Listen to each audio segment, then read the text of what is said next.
শুভ সন্ধ্যা বন্ধুরা। অবশ্য রাত্র 8:30 পার হয়ে গিয়েছে। রমজান মাস ইফতার এবং কিছু নামাজ পড়ার পরে আমি আমার কিচেনে এলাম, আমার ঘরের কিচেনে। আমি ছাদ বাগানে ছাদের মধ্যে কিছু গাছ কুড়িয়ে রান্নার কাজ করি।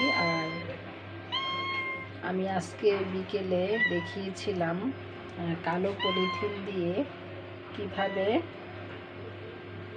পাতিল ঢেকে নিলে পরে কালি ধরে না, পাতিলে কালি লাগে না। তো এখানে আমি পলিথিনটা খুলছি, এখন এক হাতে খুলছি, একটু খুলে দেখাচ্ছি। পলিথিনটা খোলার পরে দেখুন পুরা সাদা,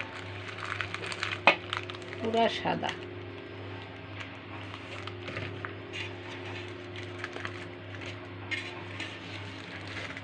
এইভাবেই হলো পরিষ্কার রাখা যায়, পাতিল পরিষ্কার রাখা যায়। আমি লাকড়ি দিয়ে রান্না করি না, সিলিন্ডার এবং আমার ইনফ্রারেড চুলা আছে।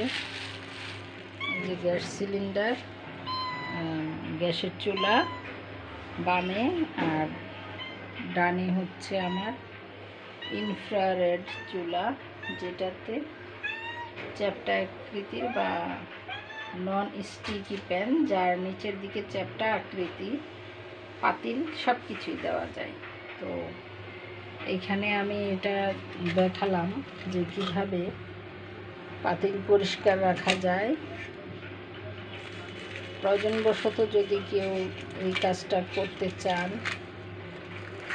লাকড়িতে রান্না করতে চান, এটা করতে পারেন। আর যারা প্রতিনিয়ত লাকড়ির চুলায় রান্না করেন ওনারাও এটা করতে পারেন, কারণ পলিথিন এখন অনেক অ্যাভেলেবল। তো আপনারা এই জিনিসটি জেনে রাখলেন। কিছু তেল মাখিয়ে নিয়ে পলিথিন দিয়ে তারপরে পাতিল বসিয়ে দিলেই লাকড়ির চুলায় সুন্দর রান্না হয়।